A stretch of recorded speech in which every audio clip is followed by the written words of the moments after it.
हमारे आज के ख़ास प्रोग्राम टू द पॉइंट में आज की हमारी मेहमान हैं लूसी, लेकिन अब उनका नाम है दिव्य प्रभा।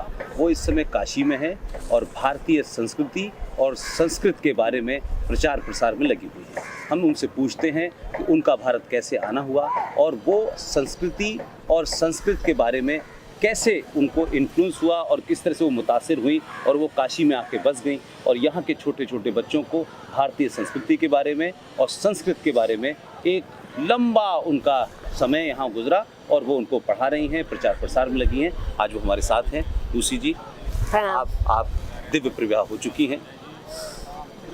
मेरा पहला सवाल आपसे ये है, इंग्लैंड में आपका जन्म हुआ और आप भारत आईं और भारत में आने के बाद आप पूरी तरह भारतीय हो गई, बल्कि बहुत सारे भारतीयों को आपने पीछे छोड़ दिया। जिस तरीके से आपने भारत की संस्कृति को अपनाया, संस्कृत को अपनाया, ये सब परिवर्तन हुआ कैसे, ये ज़रा हमें बताइए। असल में ये अंदर से होते हैं, भगवान की कृपा, गुरु का कृपा और साधना से। क्योंकि विदेश में हम शुरू में दुख होने से एक साधना कक्षा गए थे जो ब्रह्म ऋषि विश्वात्मा बावरा जी महाराज के थे, और वहाँ स्वामी विज्ञान देव ने हमको ध्यान सिखाए थे। और दूसरी बार जब गए थे वहाँ पे हमारे जीवन उस क्षण में पूरे बदल गए थे, जिससे हमको प्रश्न नहीं था कि आगे क्या करना है। इस कारण से स्वामी जी की सेवा में लगी हुए, उनका समाधि हुए और फिर ब्रह्म ऋषि विश्वात्मा बावरा जी हमको भारत लेके आए थे पढ़ाई के लिए, साधना के लिए, योग साधना के लिए। और फिर यही आके हमने भगवद गीता का अध्ययन कर रहे थे। मतलब कि मैं ऊपर से देवनागरी पढ़ रही थी, नीचे रोमन ट्रांसलिटरेशन और मंत्र सुन रहे थे, श्लोक सुन रहे थे। और मैंने देखा कि इतना गंभीर शांति और अंदर से ऐसे लग रहे कि विद्या खोल रहे हैं कि मुझे संस्कृत पढ़ना का इच्छा पैदा हुआ। तो साथ साथ आसन प्राणायाम ध्यान कर रहे थे और दूसरे प्रकार संस्कृत के अध्ययन कर रहे थे। ये गुरु जी का प्रेरणा था और फिर ये अपने आप परिवर्तित हो जाता है। जब गुरु मंत्र जपेंगे, जब मंत्र जपेंगे तो मननात् प्रयति इति मंत्र करने से आपका जो वृत्ति होते हैं मन में, उससे सुरक्षा हो जाते हैं। और जो गलत विचार है मन में, अहंकार में और बुद्धि में, वो हट जाते हैं और गलत चीज़ आना प्रवेश नहीं हो जाता है, अंदर प्रवेश नहीं हो जाता है। तो एक प्रकार परिवर्तन हुआ है इससे। और फिर वेद मंत्र सुनने में, गीता पढ़ना में, संस्कृत पढ़ना में एक दूसरे प्रकार के भी आपको और गंभीर से परिवर्तन हो जाता है। पूरी दुनिया में, संसार में इस वक्त जो है एक द्वंद्व मचा हुआ है, सभ्यताओं का क्लैश चल रहा है, सभ्यताओं का संघर्ष चल रहा है। एक तरफ इस्लाम बहुत तेज़ी से आगे फैल रहा है, दूसरी तरफ क्रिश्चियनिटी बहुत सारी ऐसी बातें कह रही है। तो हम ये देख रहे हैं कि भारत की संस्कृति और भारत जो है इन दोनों के बीच में अपने आप को बचाए रखे हुए है।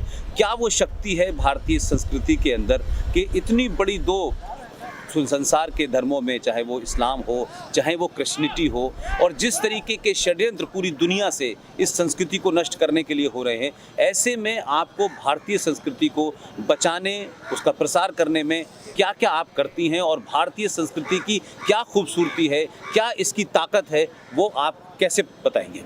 सबसे पहले समझना चाहिए कि भारत है क्या। वो कोई भौगोलिक शब्द नहीं है। बायाम रति इति भारतम, जो प्रकाश से युक्त है वो भारत है। ये आपके अंदर है। अष्ट चक्र नव द्वारा देवनम पूरे अयोध्या। अयोध्या आप साक्षात अयोध्या है। साक्षात सारी देवताओं आपके अंदर रहते हैं। आपको केवल एक चक्र से ऊपर जाना है, नौ दरवाज़ा को बंद करना है।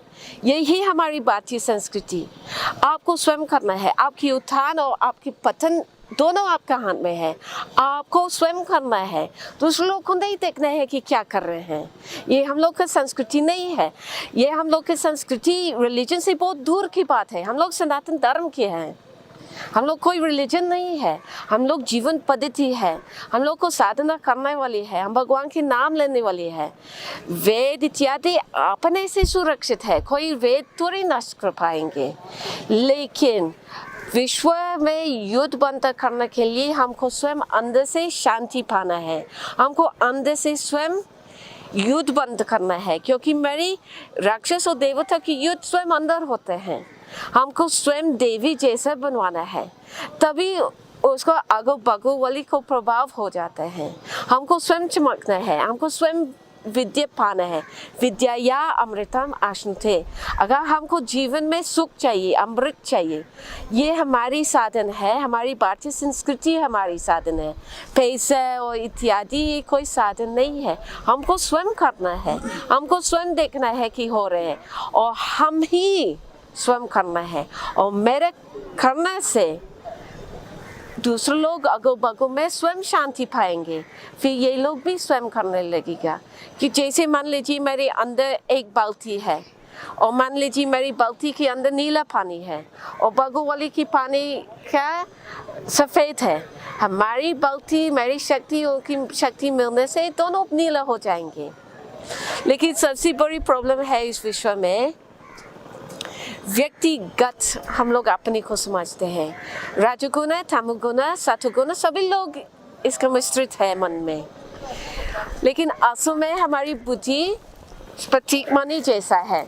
ऐसे सभी लोग को इसी प्रकार है, लेकिन हमारी व्यक्तिगत सोच होने से किसी को नीला है, किसी को लाल है।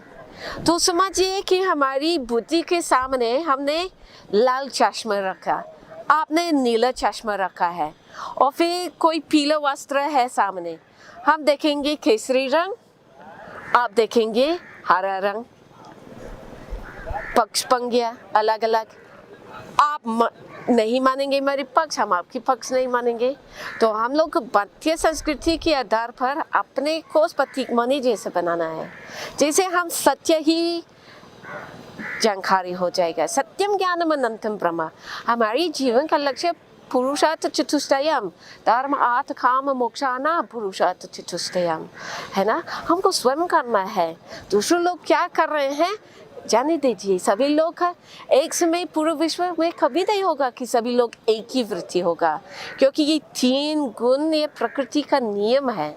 लेकिन हमको देखना है कि मेरी त्रिगुण रहित हम जा रहे हैं, हम भी इस प्रतीक मणि जैसे हो रहे हैं, तभी हमको सत्य समझेंगे, है ना। सभी लोग एक ही चीज़ से आए हैं, लेकिन पतन हो चुके हैं कुछ लोग का, लेकिन उत्थान मेरे हाथ में स्वयं है।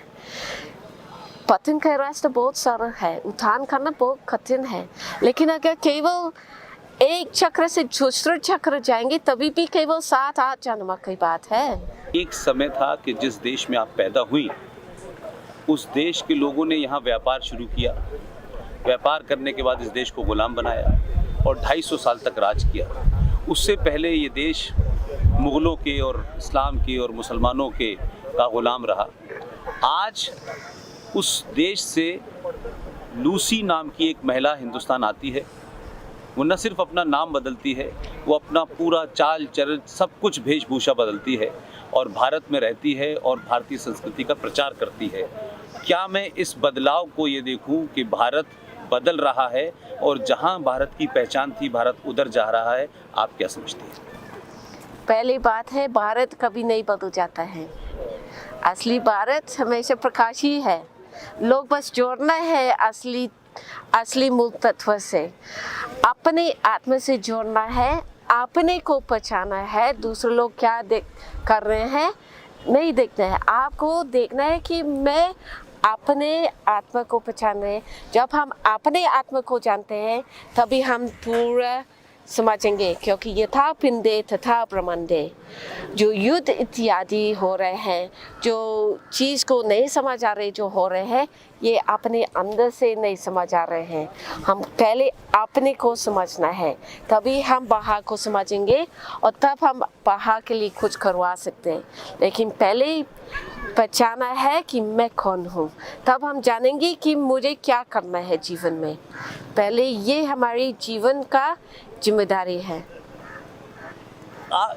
एक और आखिरी सवाल जोड़ देता हूँ। आज भारत में हम राजनीति के बारे में बात नहीं करते, लेकिन आज भारत के अंदर भारतीय संस्कृति के खिलाफ एक बड़ा षड्यंत्र है।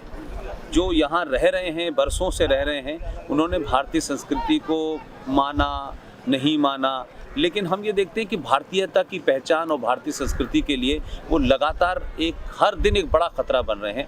उन लोगों के लिए आपको क्या कहना है?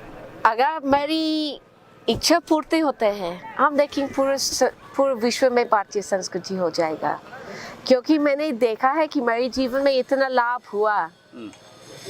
हमको पहले सुख नहीं था, इतना धन था हमारे पास, हम कुछ भी खरीद सकते थे, लेकिन मेरे पास सुख शांति नहीं था। लेकिन मैंने देखा कि भारतीय संस्कृति पालन करने से, उसको पद्धति से चलने से, हमारे जीवन में रखने से हमारी पूरा जीवन बदलाव हुआ।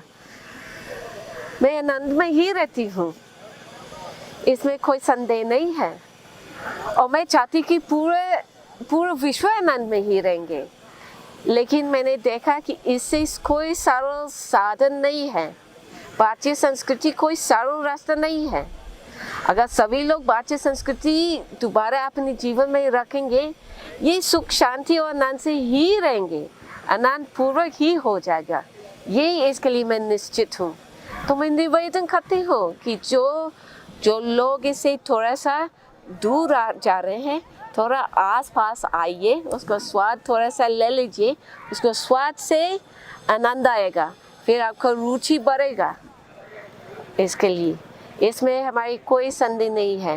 मैं जानती हूँ अगर किसी को परफेक्ट लाइफ चाहिए, ये भारतीय संस्कृति के माध्यम से हो जाएगा। लूसी जी, आप इंग्लैंड से चल के भारत आई, आपने भारतीय संस्कृति को आत्मसात किया और दुनिया के सबसे पुराने शहर काशी में आप बसी हुई हैं। आप बहुत बड़ा काम कर रही हैं।